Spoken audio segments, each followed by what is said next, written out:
Bonjour, Pete Derrix, directeur général d'Imoweb. Aujourd'hui, brique par brique, on va décortiquer Imoweb.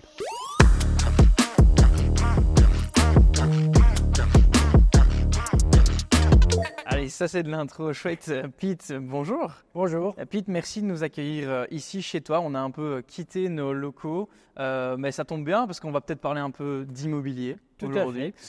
Pete, tu es le directeur général d'Imoweb. Alors, est-ce qu'on doit encore présenter Imoweb ? En fait, peut-être. On va le découvrir aujourd'hui dans cet épisode. Tradition oblige, ici on ne va pas tout de suite te demander ce que ton entreprise, l'entreprise que tu gères fait, bien qu'on a une idée, mais plutôt pourquoi tu fais ce que tu fais, pourquoi est-ce que tu te lèves le matin, Pete ? Je me lève le matin, déjà, j'adore travailler. C'est tout simple, je crois que j'aime bien ça, j'adore être entouré, j'adore aller au boulot, j'adore les challenges. Je crois que depuis très jeune, dès que j'ai eu mes diplômes en poche ou mon diplôme en poche, j'ai voulu bosser et je crois que j'ai énormément de chance, mais je peux compter sur les doigts d'une seule main le nombre de jours où le matin je me suis dit je dois aller travailler. Entre-temps, ça fait quand même, 27, 28 ans que je travaille, on ne compte plus. Mais vraiment, tous les matins, c'est le plaisir. Tous les matins, il y a quelque chose de nouveau. J'adore. C'est une bonne maladie, mais j'adore bosser. Voilà. Tu adores bosser, donc dès que tu as eu tes diplômes en poche, on est parti. Justement, alors tes diplômes, on ne va pas faire spécialement le palmarès de tes diplômes, mais on va parler de ton parcours, parce qu'en fait, tu as un parcours qui, a priori, ne menait pas vraiment vers l'immobilier. Au management, certes, mais à l'immobilier, pas Non, vraiment. à l'immobilier, pas du tout. Et je crois que je reviendrai bien sur les diplômes quand même, ou le diplôme, parce que j'ai commencé à l'EFEC, j'ai terminé l'EFEC. Et en fait, je suis super content d'avoir fait cette étape EFEC, de ne pas avoir essayé de viser plus haut, plus difficile, plus compliqué. Et je crois que c'est une étape très, très importante. Le choix des études est une étape extrêmement importante pour les jeunes d'aujourd'hui ou dans le passé, peu importe. Et parce qu'en secondaire, j'avais énormément de mal, c'était très compliqué. Étudier, c'était vraiment pas mon truc. Je préférais de loin passer mon temps ou bien sur un terrain de tennis ou bien dans des cercles, avec des amis, en train de boire un verre. Et donc c'était une phase très très compliquée, mais l'EFEC m'a permis de découvrir qu'il y avait moyen. Donc il faut trouver les justes études. Il ne faut pas viser trop, il faut trouver vraiment les bonnes études pour gagner en confiance, pour se mettre en confiance et pour après évoluer. Et donc, en effet, rien à voir avec l'immobilier. Au départ, pas un intérêt particulier pour l'immobilier, mais au fur et à mesure des étapes, de plus en plus d'intérêt pour tout ce qui était annonces, et donc petites annonces, et donc classifieds, et puis le digital, etc. On reviendra dessus. Mais les premières étapes, la première phase, elle n'était pas en Belgique en tout cas, non, elle m'a emmené vers l'Autriche et des étapes un peu partout. Voilà. Oui, un peu partout, parce que tu as vraiment beaucoup voyagé. On peut peut-être en parler un peu. Qu'est-ce que tout ça t'a appris et en fait, où est-ce que tu as voyagé et qu'est-ce que tu as fait dans tous ces pays ? Donc j'ai commencé, la dernière étape d'études était en Autriche. En fait, j'avais eu une petite semaine pour trouver une année d'études en Autriche.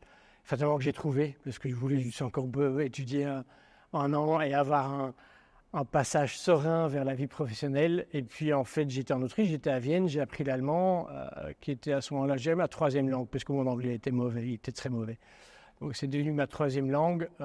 J'ai fait cette année d'études en cours du soir et j'ai trouvé un stage dans une société qui faisait de la distribution de presse.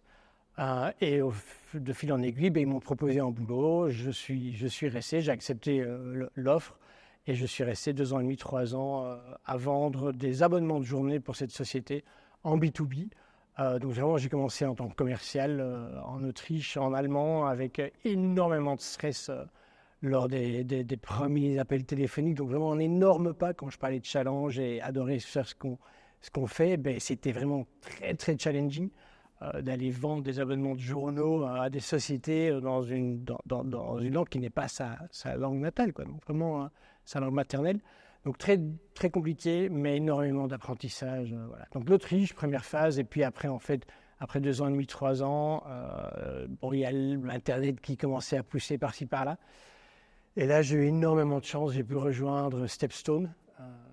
Et donc en 99, à Munich, alors qu'on était, je dirais, 150 employés, peut-être 200.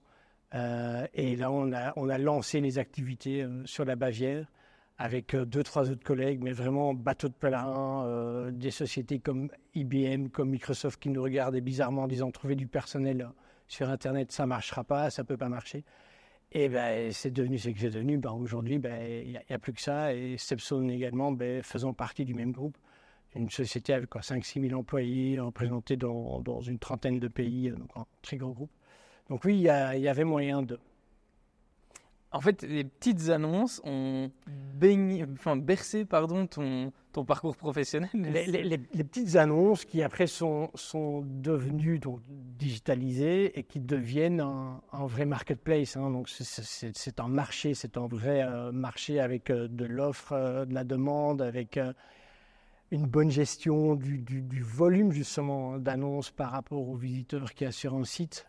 Donc en fait, une fois qu'on passe côté digitalisation de la petite annonce, donc dans son terme vulgaire, c'est passionnant comme métier en fait, parce qu'il faut trouver le bon trafic et les bonnes performances, il faut le diriger vers la bonne annonce, il faut convertir, donc tous les taux de conversion sont des analyses passionnantes en fait dans notre métier. Et c'est là qu'il y a eu le pont vers l'immobilier. À un moment donné, en effet, j'ai souhaité voir autre chose que des petites annonces emploi, et donc là, le monde de l'immobilier, bien plus tard, s'est ouvert à moi. On change un petit peu de secteur, on va dire ça comme ça. On change un peu de secteur. Et donc, parce que finalement, ok, le secteur change, mais les bases sont quand même toujours là. Quels sont les quelques apprentissages majeurs que tu as retenus de cette période à l'étranger et au pays et qui influencent encore aujourd'hui ton quotidien, en particulier chez ImoWeb aujourd'hui?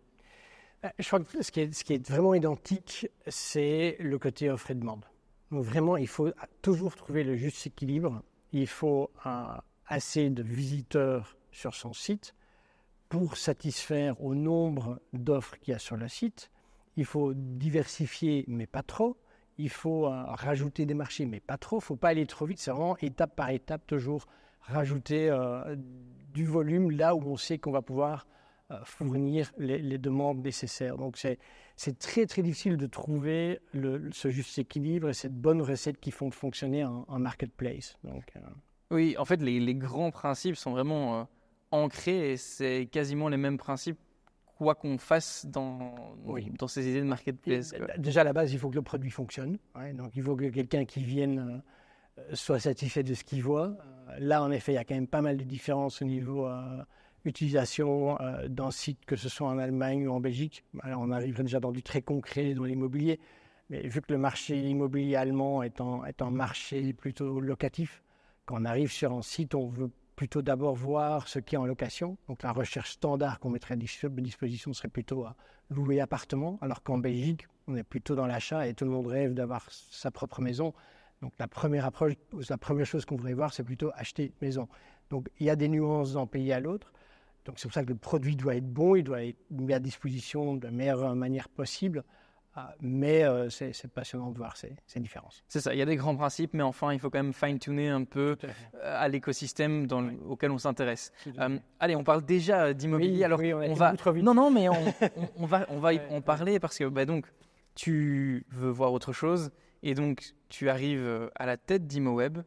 La boîte, elle a quasiment 25 ans, je pense, quand tu arrives, si pas déjà 25 ans. Je crois que c'était ma première décision. C'était d'approuver le budget pour la fête des 25 ans. Voilà. Dans les premières semaines, on m'a demandé est-ce que tu es d'accord. Je dis oui. Mais quand on arrive à la tête d'une entreprise qui a déjà autant d'années, où le personnel est déjà en place, les grands principes de management sont, à mon avis, déjà pas mal ancrés. Comment on fait quand on arrive? À quoi tu te confrontes? Mais dans un sens, c'est positif ce que je dis là. Comment tu te sens? Tu arrives là? C'est quoi tes premières décisions, d'accord, à part la validation du budget des 25 ans? Comment ça se passe en fait? En fait, c'est assez génial. Je vais revenir un tout petit peu en arrière. Donc, j'ai eu la chance de 2014 à 2020 de gérer une société dans le groupe Stepstone qui avait été rachetée, qui s'appelait Hôtel Carrière. Totalement inconnu en dehors du monde hôtelier, extrêmement connu, même niveau qu'ImoWeb, dans le monde de l'hôtellerie, en Allemagne, en Autriche et en Suisse, avec une position similaire donc à celle d'ImoWeb, donc tout le monde connaît, tout le monde utilise, position on va faire attention à ce qu'on dit dominante, donc toujours faire attention à ce qu'on fait au niveau des prix. Donc j'avais déjà eu l'expérience de gérer une société qui avait cette position extrêmement importante sur le marché. Et déjà, on va demander, mais comment est-ce que tu vas faire pour faire grandir cette société? Et il y a quand même une grosse partie de la recette que j'ai réutilisée ou qu'on réutilise chez ImoWeb, c'est qu'à partir du moment où la position est déjà tellement forte sur un marché existant, c'est difficile de faire, où on ne peut plus faire grandir la société, mais il faut faire grandir le marché. Et c'est là que ça devient passionnant, c'est qu'il faut trouver des moyens pour que tout ce marché évolue positivement, c'est-à-dire comment est-ce qu'on peut améliorer la position des agents, par exemple, sur un marché qui est encore dominé en Belgique qui est encore de manière très importante influencé par des particuliers qui vendent d'eux-mêmes. Mais bon, économiquement, c'est intéressant pour de nombreux acteurs, dont ImoWeb, de faire grandir la part de marché d'agents. Mais après, de nouveau, on parle d'équilibre, donc il faut que ce soit toujours délicatement, pas trop vite, pas trop de manière trop agressive, mais de toujours bien trouver cette évolution positive, dans ce cas-ci, pour faire évoluer un marché total. De nouveau, attention, pas dans la défaveur du consommateur. Non, c'est très nuancé et il faut être prudent avec tout ça. Mais donc, on prend les mêmes recettes, on essaye de copier ce que j'ai pu faire en Allemagne, Autriche ou en Suisse, donc, qui étaient en effet des situations un peu différentes également chez Hôtel Caribe, de prendre le meilleur de ça, et puis encore avec d'autres ingrédients, continuer à pouvoir faire évoluer ImoWeb. Mais donc, je crois que l'astuce est là, une fois qu'on a déjà une très grande partie de part de marché, c'est d'arriver quand même à trouver d'autres leviers de croissance que juste toujours aller creuser de la même manière, en fait. Bien sûr. Et ça, c'est pour la partie, on va dire, économique, business. Mais il y a un facteur humain chez ImoWeb qui est quand même important. C'est à peu près 150 collaborateurs. Tout à fait. Donc, c'est quand même pas rien. Tu as certainement un management, quand tu arrives, qui est influencé par le management des pays dans lequel tu as managé des équipes. Tu arrives là, les équipes sont en place, etc. Comment tu t'adresses à eux? Qu'est-ce que tu fais vis-à-vis d'eux? Comment est-ce qu'on arrive à, je vais pas dire à imposer son leadership, mais quand même un peu. Je crois que dans la société ou l'entreprise idéale, le patron ne devrait presque pas travailler. J'y suis pas encore arrivé. J'adore jouer au golf, mais j'arrive pas sur le terrain de golf parce que je travaille trop. Mais en fait, je crois qu'on n'y arrive que si on travaille en totale confiance, en totale transparence avec son équipe de direction. Donc là, très très important, c'est de prendre ses marques, mais pas d'imposer ses marques. De vraiment voir comment est-ce qu'on travaille ensemble, comment est la communication en interne, que ce soit entre les dirigeants, mais également avec leurs équipes et entre les équipes, fluidifier tout ça. C'est quelque chose qui vraiment est extrêmement important et que j'ai constaté dans chacun des pays. Je crois qu'une équipe ne fonctionne que parfaitement si elle est en totale confiance entre elles.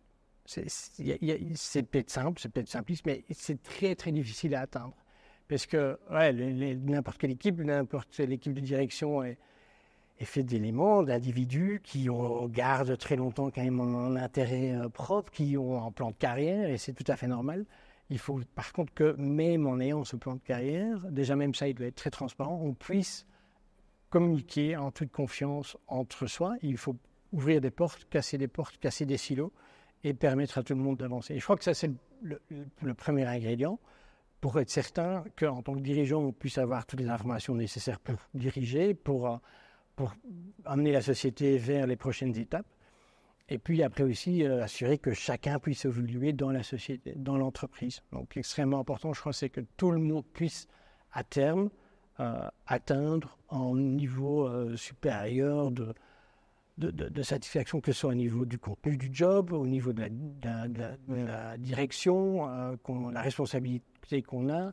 Et ça, à un moment donné, que ce soit dans l'entreprise elle-même ou dans une autre. Je crois que le plus beau, c'est de voir quelqu'un arriver, atteindre un certain niveau et puis repartir heureux et content. Et voilà, je crois que ça ne sert plus à rien nos jours d'essayer de retenir tout le monde pendant 5 ans, 8 ans, 10 ans. Voilà. Le plus important, c'est qu'on avance. C'est ça, oui, c'est des cycles, on vient faire son expérience aussi et puis on y va. Ok, alors tout le monde connaît ImoWeb, on l'a dit, c'est pas bien compliqué. Je pense qu'il y a un très très faible pourcentage, je ne sais pas si tu l'as, mais un très très faible pourcentage des Belges en âge d'acheter qui n'est jamais sur ImoWeb. Ouais, c'est minime. Je sais.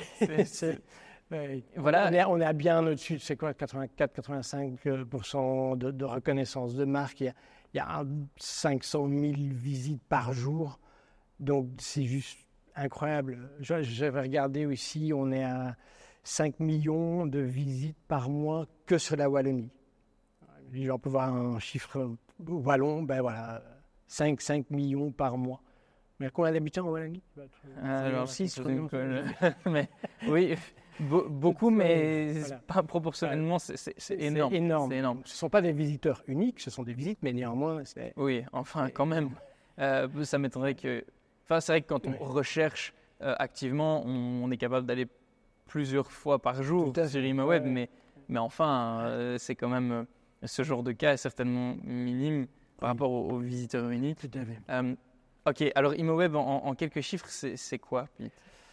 C'est ça, c'est 500 000 visites par jour, c'est 140, 150 000 annonces, voire même plus en ligne, c'est plus de 4 000 clients agents immobiliers et 7 000 8 000 clients avec les notaires, avec les particuliers chaque jour. C'est le 16e site le plus visité en Belgique selon Sistrix, donc Google, donc le 16e site le plus visible sur Google. Et en effet, top 20 des sites les plus visités. Après, en fait, tous les journaux, tous les médias d'information. Ah oui, c'est ça la catégorie de sites un peu plus visités que oui, ImoWeb. Tout à fait. C'est des trucs d'information plutôt, les médias, ok. Voilà, et puis oui, Google fatalement et LinkedIn peut-être entre-temps, mais voilà, les grands classiques. Et puis il y a ImoWeb, l'autre grand classique, on pourrait presque le dire. Donc voilà, c'est assez gigantesque à l'échelle belge, et je crois que c'est ça aussi qui m'avait vraiment intéressé au niveau d'une nouvelle étape dans ma carrière, de voir un peu comment gérer une telle société qui a une telle emprise sur un marché, en fait. Donc. Vu que tu fais la transition là-dessus, je suis obligé de te poser la question. C'est quoi le secret? Déjà, c'est un peu comme la potion magique. Hein. On ne donne pas tous les secrets. Je crois que le secret, en fait, non, c'est même pas un secret. Il y a eu un énorme avantage d'avoir été le first mover. Donc, la famille Rousseau, les fondateurs d'ImoWeb, ont lancé ça en 96, étaient les premiers. Ils ont galéré pendant des années. Ça a été très compliqué. Je crois que ça s'oublie souvent à quel point les premières années d'une .com ont pu être très, très compliquées. Stepstone en a fait partie. Stepstone, qui aujourd'hui fait plus d'1 milliard d'euros de chiffre d'affaires, a en 2001 presque fermé boutique. On était plus que, on était monté à 2000 habitants, 2000 employés, et on est redescendu à 250 plus ou moins. Donc toutes ces .com, début des années 2000, ont souffert mais énormément. Et puis au fur et à mesure, il y a celles qui étaient stabilisées, qui étaient déjà bien implantées sur un marché, ont pu continuer à réévoluer de manière très positive, et puis même de manière extrêmement accélérée pendant certaines phases de leur croissance. Et donc chez ImoWeb, voilà, en début très très tôt, en bon matching, en bon modèle, assez simple, et puis le mouvement vers Internet qui a fait que entre, je crois, 2004 et 2010-12, là, il y a cette phase de très forte croissance chez ImoWeb pour, à un moment donné, être presque le seul acteur sur le marché. Oui, parce que qu'y a-t-il comme acteur sur le marché actuellement? Il y a les 3-4 autres sites, mais il y a eu vraiment un shift, un oubli côté des médias presse, des médias classiques, d'aller de l'avant et de prendre le risque. C'était très, très, très compliqué de prendre le risque de bouger d'un modèle print vers un modèle en ligne. Donc très compliqué, un énorme saut, et donc il y en a très, très peu qui l'ont fait. Et je crois que souvent la maison mère d'ImoWeb, jusqu'à la semaine passée, la maison mère, mais bon, il y a eu un gros changement fin de semaine passée, Axel Springer a pris ce risque très très tôt, en fait, a été racheté des sociétés, a lancé des produits en ligne elle-même, et a été racheté des sociétés comme Stepstone, comme ImoWeb assez tôt, pour être certain de ne pas rater le coche. Et en termes, alors ça c'est quand même intéressant, c'est que moi si on me pose la question, et je crois que 95% des Belges répondront la même chose que moi, si on me dit pour toi c'est quoi Imoweb, je vais répondre que c'est un marketplace sur lequel je peux mettre à vendre ou à louer mon bien immobilier, ou je peux acheter et louer un bien immobilier. Mais comment est-ce que le directeur général d'Imoweb, lui, il décrit Imoweb? Et il va décrire déjà de la même manière, et puis il va rajouter 2-3 éléments, et surtout des éléments de modernité. Donc je crois qu'il y a l'aspect intelligence artificielle et la recherche d'intelligence artificielle. On a rajouté déjà maintenant pour tous les utilisateurs qui ont leur compte, donc qui sont logués sur le site, le mode d'intelligence artificielle. Et on est en train de, alors je ne sais plus si c'était cette semaine ou la semaine prochaine, mais c'est incessamment sous peu, on va également mettre à disposition la recherche d'intelligence basée sur l'intelligence artificielle pour tout le monde. Donc voilà, il va moderniser un peu le speech parce qu'on utilise l'intelligence artificielle de manière vraiment très conséquente.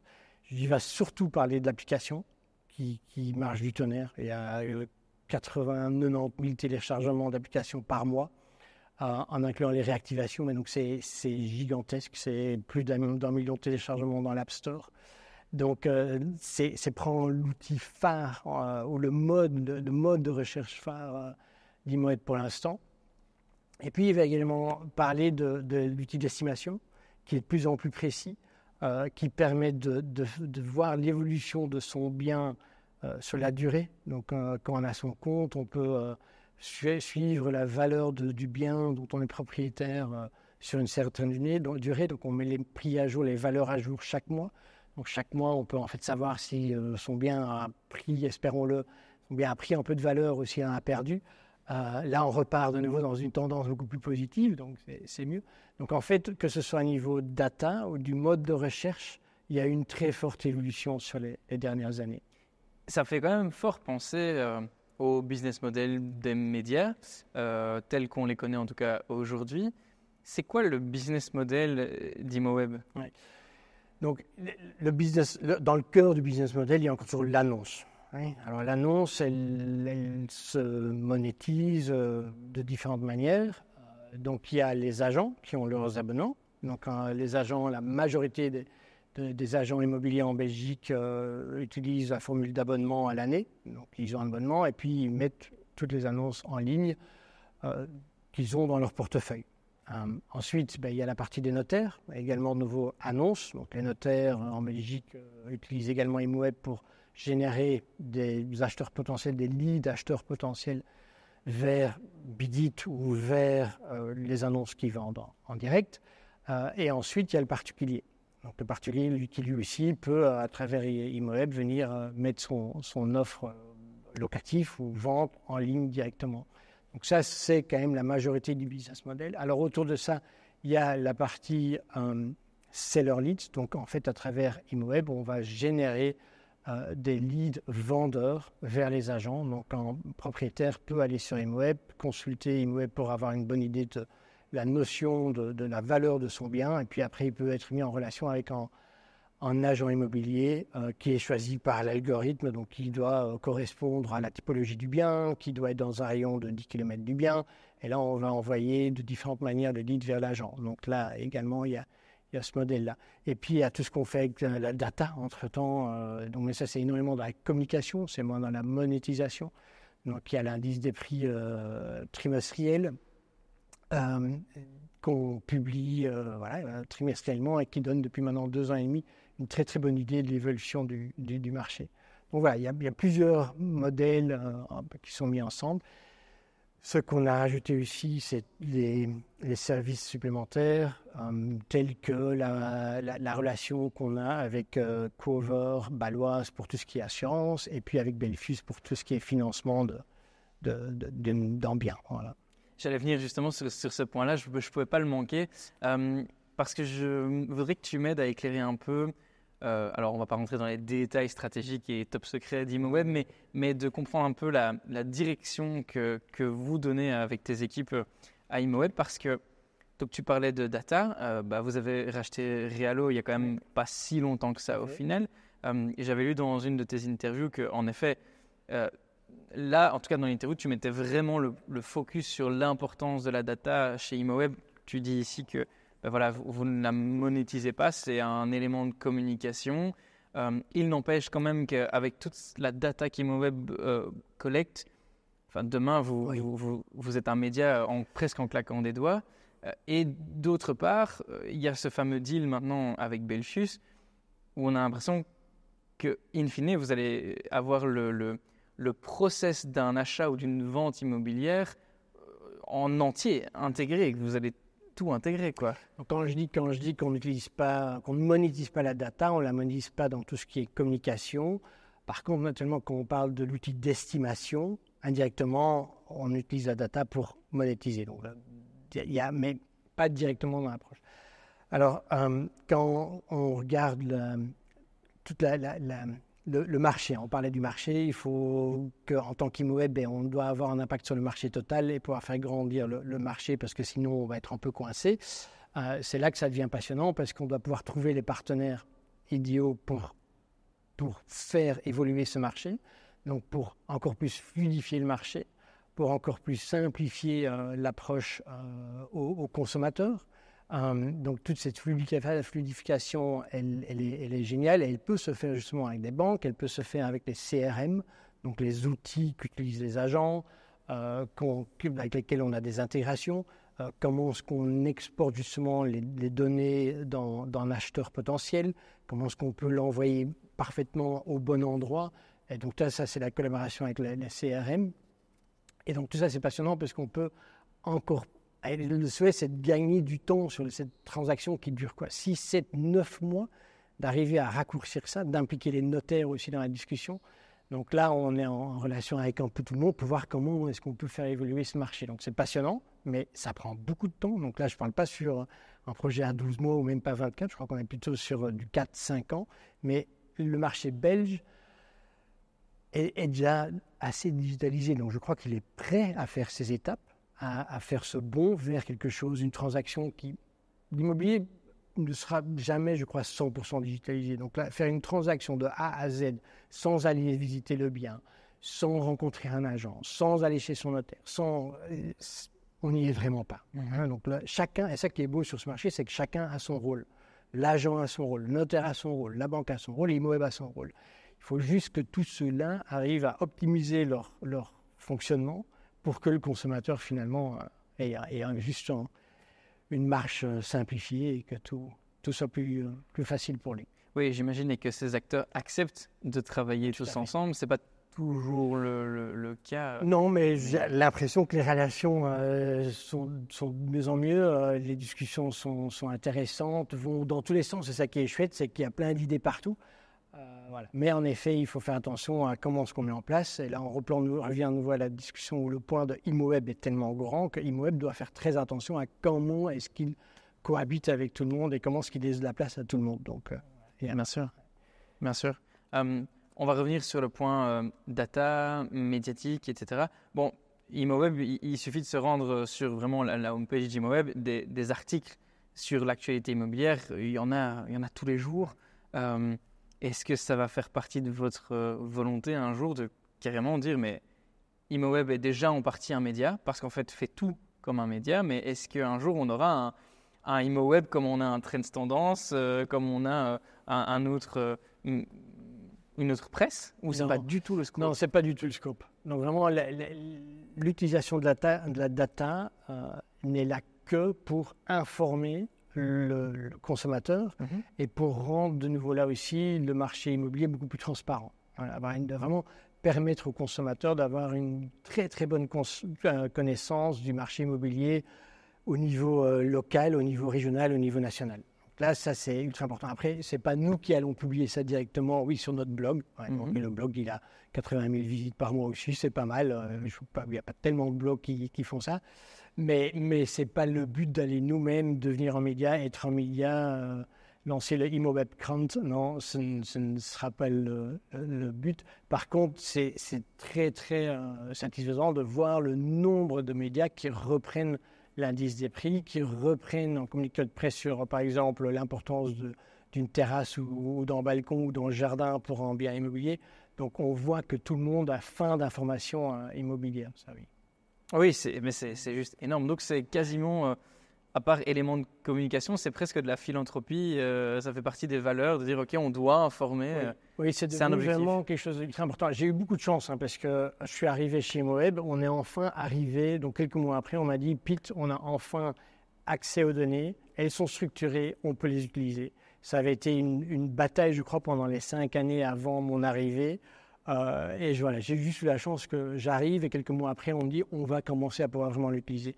Et maintenant, c'est vrai qu'on arrive à faire des analyses de données de manière permanente et on a même le luxe de choisir un peu les sujets qu'on veut aborder, qu'on veut analyser, qu'on veut lancer vers la presse. Donc, c'est passionnant de saisonnaliser tout ça. Ouais.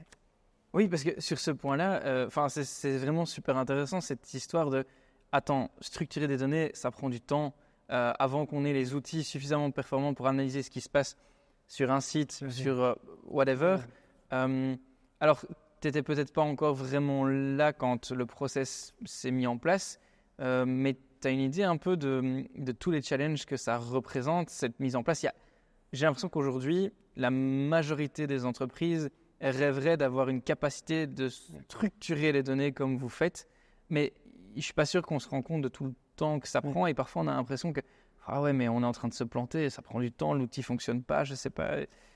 Très compliqué et très long. Et on se dit, et puis ça qui est marrant aussi, c'est que en parlant comme ça, on se dit, chez ImoWeb, ça devait toujours être génial et fabuleux. Et non, chaque société, n'importe quelle société a ses problèmes de données, d'accès à données ou de gestion ou de n'importe quoi. Il y a la société, l'entreprise parfaite, elle n'existe pas. Elle n'existe juste pas.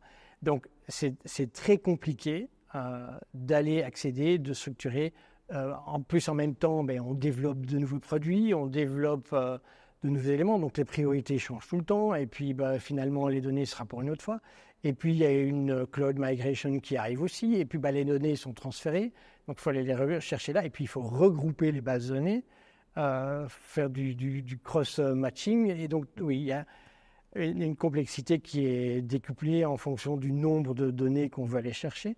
Donc, c'est un très long trajet. Donc là, de temps en temps, en tant que chef d'entreprise, on a besoin d'un peu de chance. Là, j'ai eu beaucoup de chance d'arriver et qu'on me dise, voilà, c'est bon.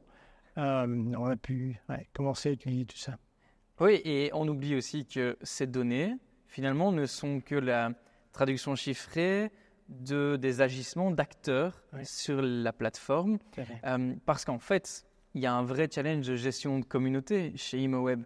Comment est-ce qu'on fait pour identifier, alors ok, je crois que j'ai mon idée sur la question, mais surtout entretenir chaque partie. Tu disais en début d'interview, oui mais attends, il faut s'assurer qu'il y ait toujours suffisamment de visiteurs, parce qu'il faut qu'il y ait suffisamment de biens, parce que sinon les gens vont se désintéresser, ne chercheront plus un bien sur ImoWeb. Et puis on oublie qu'il y a encore un troisième acteur, il y a les annonceurs. Comment est-ce qu'on gère tout ça, quoi? En fait, la structure de la société doit refléter cette situation. Donc, on a en effet une force commerciale. Voilà, il y a plus ou moins 16 commerciaux qui s'occupent des agents en Belgique. Donc, ils sont répartis sur toute la Belgique. On ne va presque jamais au bureau parce qu'ils sont tout le temps en clientèle. En tout cas, c'est ce qu'on espère. Ensuite, il y a une équipe B2C marketing, une partie B2B marketing. Et eux, ils vont vraiment, vraiment entretenir les relations avec les particuliers, avec les chercheurs, ou avec les agents B2B marketing, ou avec les notaires. Donc vraiment faire fonctionner toutes ces communautés et s'assurer que chacun reçoive toujours ce qui l'intéresse. Ce qui fonctionne très bien entre-temps, c'est toutes ces équipes communiquent très bien ensemble et savent vers où on veut aller, connaissent les objectifs de croissance, que ce soit en trafic, que ce soit en nombre d'annonces, que ce soit en chiffre d'affaires. Donc tout ça, c'est très transparent.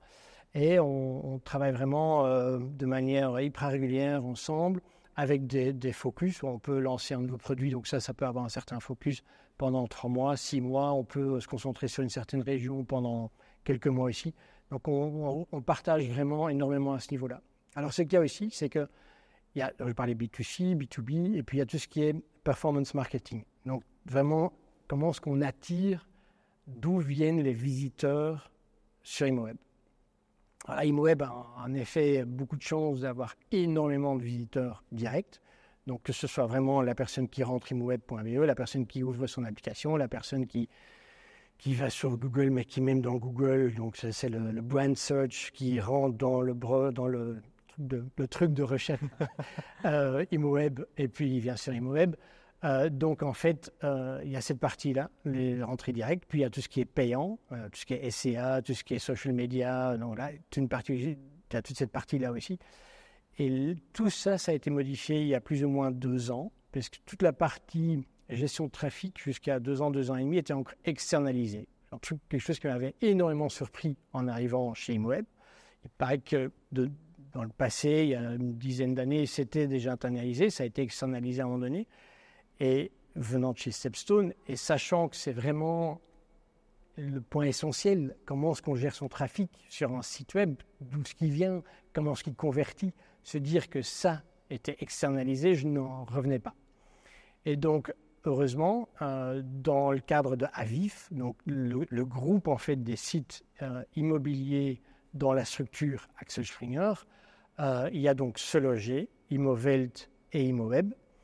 Il était prévu de créer cette équipe de performance marketing pour les 3 entités, pour regrouper vraiment toutes les connaissances et pouvoir utiliser les connaissances françaises en Belgique, etc. Donc vraiment aller leverager les connaissances. Et donc on a pu internaliser cette connaissance. Il y a eu, je dirais, 6 mois même pas flottement, 6 mois d'un peu de recherche. Comment fonctionne le marché belge, parce que c'était principalement des collègues français qui allaient s'occuper de la Belgique, quelles sont les nuances entre la Flandre, la Wallonie, comprendre comment mieux cibler en fait des acheteurs potentiels ou des locataires potentiels, et d'aller mettre une stratégie en point, au niveau, sur le long terme. Donc il a fallu plus ou moins 6 mois, et après 6 mois, donc depuis plus ou moins 2 ans maintenant, c'est à 2 ans et demi, on voit une croissance chaque mois encore des parts de marché, de visite en Belgique d'Imoweb. Donc c'est assez exceptionnel de dire que c'était externalisé, on internalise et ça fonctionne encore mieux. Alors qu'à un moment donné, comme tu disais au début, comment encore créer la croissance en fait? Comment grandir? Il y a encore moyen. Il y a encore moyen. Il y a encore moyen et il y a un truc. Alors, moi j'ai quand même envie de savoir tout ce qu'on ne sait pas sur Imoweb parce que finalement, on l'a dit, on le répète, tout le monde connaît, mais en fait, très peu de gens savent ce qui se passe à l'intérieur de la machine. Quand on a préparé l'interview avec tes collaborateurs, un peu par hasard, on vient à parler des commerciaux. Oui. Et moi, je dis, il y a des commerciaux chez Imoweb, mais évidemment qu'il y a des commerciaux chez Imoweb. Et moi, dans ma tête, et je pense que c'est le cas de beaucoup d'autres, pour moi, Imoweb, tout se passe en ligne. D'ailleurs, dites-nous en commentaire les questions que vous vous posez sur Imoweb. Peut-être qu'on organisera une session de réponse avec Pete, mais il y a plein de choses certainement que vous ne savez pas. Mais oui, il y a des commerciaux qui vont physiquement visiter les agences, etc. C'est dingue. Oui, donc il y a 16, plus ou moins 16-17 commerciaux qui sont en contact avec plus ou moins 2200 agents immobiliers, donc tous donc, clients actifs. Et ils vont les voir de manière assez régulière. Certains agents diront « ne viens pas, je sais ce qu'il me faut, pas besoin de se voir ». Donc ça, on l'entend assez régulièrement.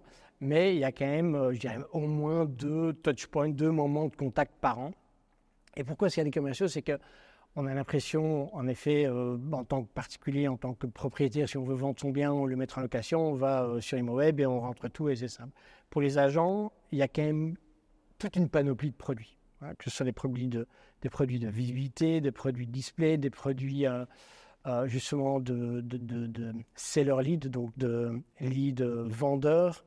Donc il y a toute une panoplie de produits, de très simples à très complexes, qu'il faut aller expliquer, qu'il faut aller présenter. Et là, c'est vraiment important de vérifier aussi l'utilisation du produit par après, parce qu'il y a rien de pire que d'aller vendre quelque chose et puis après, c'est pas utilisé. Bon, on sait ce qui arrive après, mais il n'est pas renouvelé.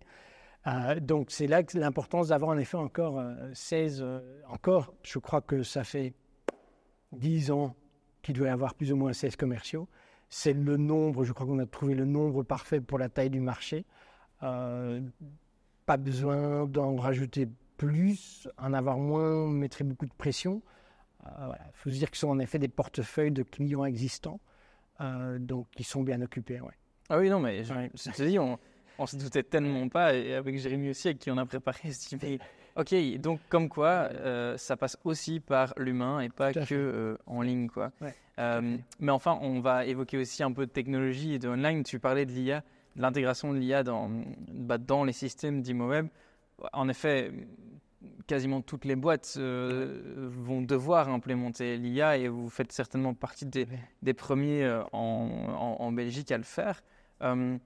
Alors, ce serait peut-être un peu bête de te demander pourquoi, mais quand même, pourquoi, comment, c'est quoi l'objectif que vous poursuivez? Est-ce que c'est simplement l'expérience client? Est-ce qu'il y a quelque chose d'autre derrière? On parlait aussi, je sais, je reviens avec cette partie médiatique, mais encore une fois, c'est typiquement une action de média, ça. Oui, donc l'IA, en fait, on a énormément de chance chez ImoWeb, parce que dans le groupe Avif, on a été choisi pour être les premiers à tester la recherche ChatGPT. Donc, ça aurait pu être Se Loger, ça aurait pu être Imovelt, non, c'est ImoWeb. Et je crois que c'est important de le dire, parce que souvent, quand des agents ou quand un média entend « ImoWeb fait partie d'un groupe international, donc ImoWeb passera certainement après la France et l'Allemagne », non. Donc, pour certains projets, on teste d'abord en Belgique. Et donc, on a eu énormément de chance d'être les premiers à utiliser l'intelligence artificielle pour la recherche.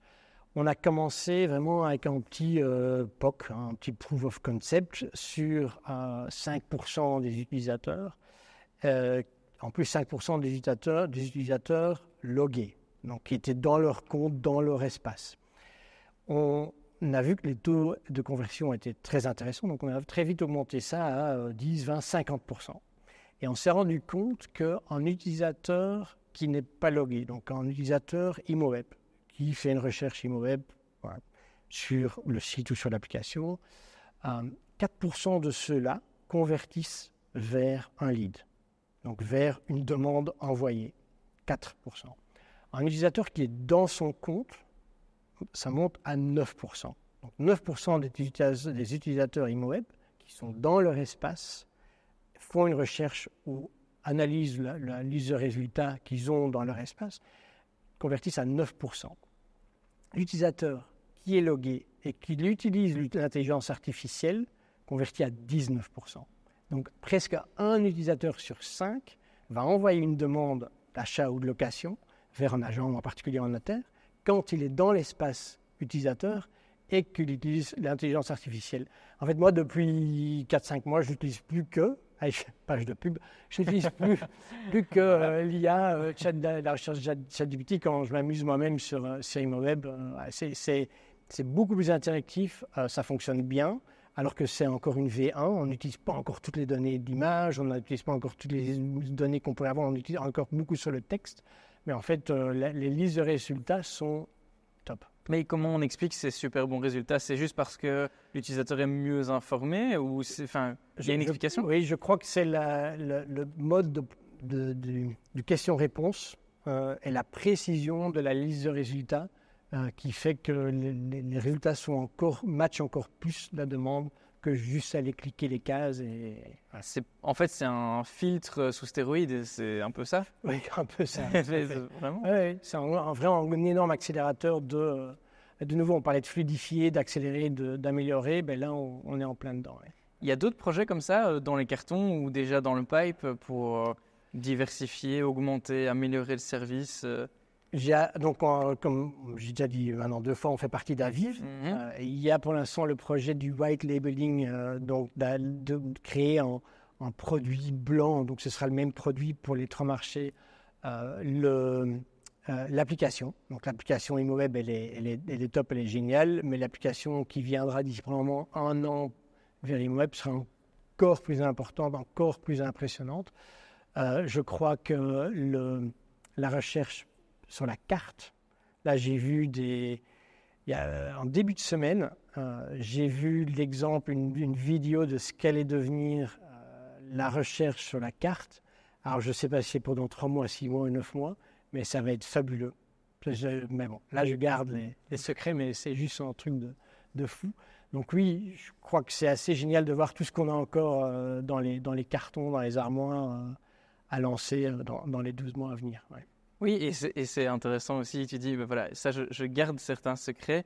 Parlons un peu de concurrence. On disait au milieu de l'entretien ici que oui, ok, 4 sites peut-être, quelque chose comme ça, mais voilà, c'est un combat connu, reconnu, et Oui. au final, on fait avec. Est-ce que tu penses qu'il serait encore possible qu'un acteur débarque comme ça sur le marché et fasse crouler le château de cartes, devienne un vrai game changer et vienne perturber quelque part l'écosystème concurrentiel dans lequel vous êtes? Ouais, donc je crois, très bonne question, une très chouette question. Parce qu'en plus, dans la position qu'a ImoWeb, on doit toujours faire attention. Quand on veut lancer un nouveau produit, on doit être certain qu'on ait le droit de le lancer, qu'il n'y ait pas d'abus de position dominante. Donc, n'importe quelle société peut être en position dominante, mais il ne peut pas abuser. Donc, chaque fois qu'on lance un produit, chaque fois qu'on modifie quelque chose au prix, chaque fois que ce soit pour les particuliers, pour les notaires, n'importe quel acteur, on doit vérifier si ce qu'on veut faire, si on a le droit de le faire. C'est un exercice vraiment, et c'est génial quelque part, parce que c'est très challenging, mais c'est très embêtant aussi. De se dire, j'ai une idée de dingue, on va faire ça, et puis non. Puis en se disant qu'en plus de ça, il y a tout ce qui est data privacy qui devient de plus en plus compliqué, il y a le DSA, Digital Service Act, qui est très compliqué aussi. Donc on est vraiment dans un fonctionnement dans une société commerciale, mais qui doit suivre un nombre incroyable de régulations. On va vraiment faire attention à ce qu'on fait. Donc, il y a ça, donc ça complexifie un peu notre position. Donc ça, on pourrait dire, oui, mais donc ça va simplifier les concurrents, parce qu'eux sont moins contrôlés fatalement parce qu'ils ne sont pas dans cette position. Mais je crois que ce qui est totalement génial, c'est la vitesse à laquelle on avance chez ImoWeb. On va très vite. On va très vite grâce à Avif, grâce au groupe. Il y a plus ou moins 900 employés en produits et tech. Et on est 140 chez ImoWeb, dont 60, plus ou moins 50, 60 en produits et tech, qui font partie maintenant de ce groupe de product and tech au niveau international. Et donc, ça va très vite. C'est assez exceptionnel. Donc ça, c'est quand même très compliqué pour la concurrence, où il y a, je ne sais pas moi, des systèmes de rotation parce qu'ils partagent des ressources avec d'autres médias, ou bien il y a des équipes, mais qui ont quand même des tailles assez réduites, qui 10, 15, 20 employés, et quand même un effet de masse chez Avif qui est impressionnant. Donc ça, c'est un élément. Le deuxième élément, c'est que il faut voir qui sont nos concurrents. Donc il y a les plateformes. Il y a les plateformes comme ImoWeb, mais après, je crois que les concurrents de l'avenir, et déjà en partie maintenant, c'est plus Google et Meta. Ouais, donc c'est eux où on doit vraiment voir comment est-ce qu'ils vont évoluer, qu'est-ce qu'ils vont lancer. Il faut dire que Google, il y a 7-8 ans, a lancé Google Jobs. En 2010, je crois, ils avaient déjà lancé Google Base, qui était un peu l'idée de regrouper tout ce qui était classifieds, donc petites annonces dans Google Base. Ça n'a pas pris. Après quelques années, donc maintenant, ils ont relancé Google Jobs. Ils sont arrivés à, je sais pas, je suis plus dans l'emploi, mais je sais qu'en 2 ans, ils arrivaient dans chaque marché où ils lançaient Google Jobs à 10-12% de part d'un marché, puis ça stagnait. Donc, ils n'arrivent pas plus loin. Aux États-Unis, Google a déjà une offre aussi pour les agents immobiliers. Donc, c'est plutôt des Google et des Meta qui, eux, peuvent aller encore plus vite. Maintenant, eux, ils ne sont pas dans le même mode. Tu disais, il y a des commerciaux chez ImoWeb. Vu qu'on reste dans l'emploi et dans l'immobilier sur quelque chose d'extrêmement humain, c'est très difficile pour un Google ou pour un Meta d'aller créer une force commerciale. Donc, c'est parce que ce n'est pas dans leur DNA. C'est pas ce qu'ils font de manière naturelle. Donc, là, mais il faut vraiment faire attention à quels sont les concurrents, qui sont les concurrents, et donc on doit observer tout le monde.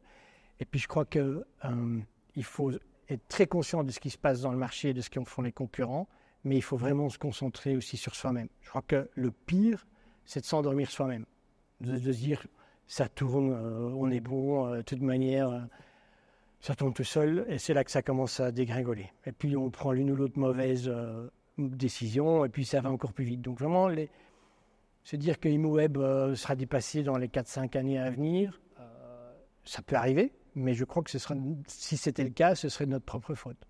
Ce ne serait pas la faute des concurrents directs en tout cas. Oui, c'est ça. Donc, focus aussi sur soi-même un peu. Et puis, j'avais parlé à un gourou, je crois que c'est Simon Baker, un peu un gourou des plateformes médias et des plateformes en ligne dans l'immobilier au monde. Je lui avais posé la question, parce que ce n'est pas que Imoweb en Belgique, aux Pays-Bas, il y a Funda, en Angleterre, c'est Rightmove, en Suède, c'est Hemnet. Et il y a chaque fois un acteur qui est très, très fort, se loger en France, et puis après, il y a un numéro 2, 3, mais qui est plus ou moins loin, voire très loin. Donc, c'est le même effet dans presque chaque marché. Et je lui avais demandé, mais est-ce que tu penses que, justement, tous ces sites risquent de disparaître ou peuvent être dépassés rapidement par un numéro 2, un numéro 3 ? Et lui disait, si un site ou si un actionnaire a un temps illimité ou un budget illimité, alors peut-être. Mais sinon, ces marketplaces sont tellement préstructurés que c'est très, très, très difficile d'aller bousculer quelqu'un. Mais on l'a vu dans le passé, Monster, je sais pas, le site d'emploi Monster était dominant au niveau mondial. Je crois qu'ils faisaient 1,5 milliard de chiffre d'affaires au dollar. Ils étaient cotés en bourse, c'était fabuleux. Et puis en 5-6 ans, c'est vrai. Oui. C'est l'exemple que je dis sûr. Il faut vraiment faire très attention à tout. Ah, c'est clair.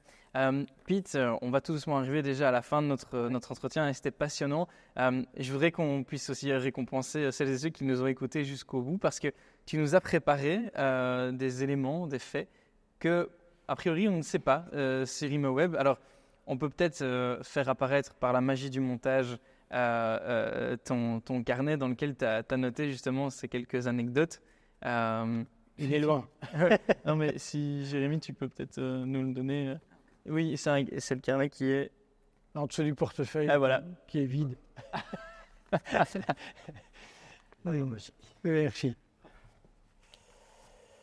Donc oui, voilà. Il y en a ce que j'ai noté. Parce qu'en effet, j'ai une très mauvaise mémoire.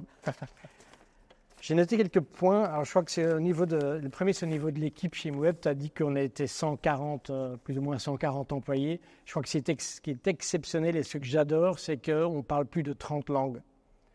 Donc, on se dit, oui, Imoweb, c'est une société belge. Avec des Belges, on parle français, néerlandais, peut-être anglais, probablement anglais.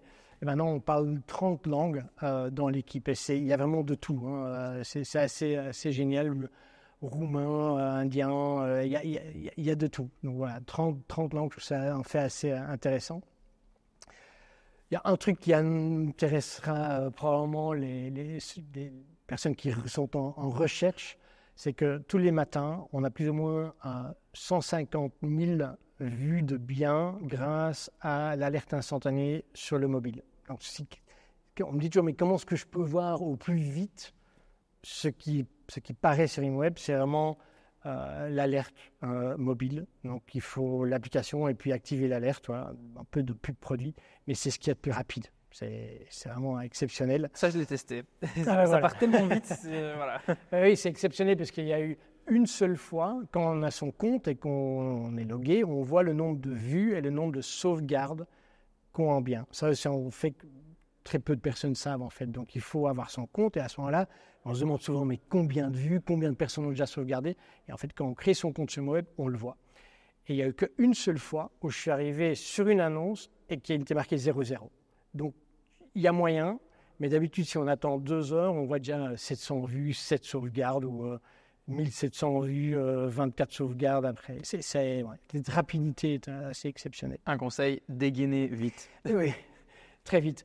Alors, par rapport au marché immobilier, ce qui est marrant, il y a aussi, cette année-ci, il y a quelque chose qui a changé. Chaque année, Imoweb fait une grande enquête, plus ou moins 4000 participants en Belgique.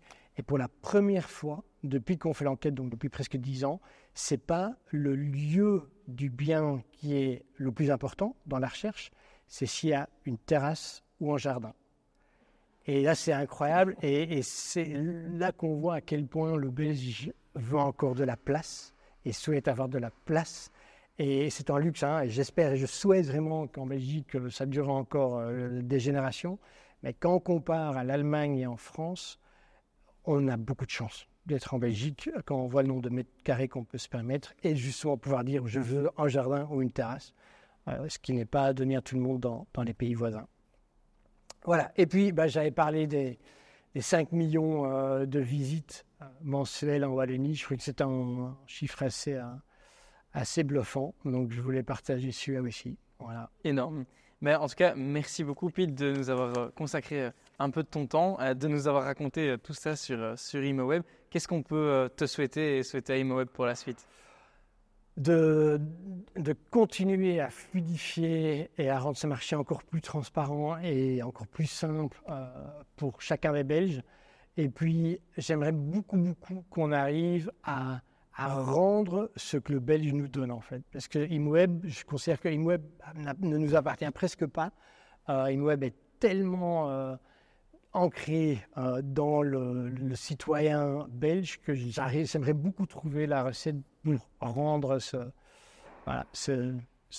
partage et cette reconnaissance. Voilà. Eh bien, c'est tout ce qu'on peut vous souhaiter. Merci encore d'avoir accepté l'invitation. Merci de nous avoir reçus quand même au cœur d'ImoWeb. Et puis, à très bientôt. Et nous, on se retrouve bientôt pour un autre épisode de Coup de Boost au Cercle de Wallonie. À très vite.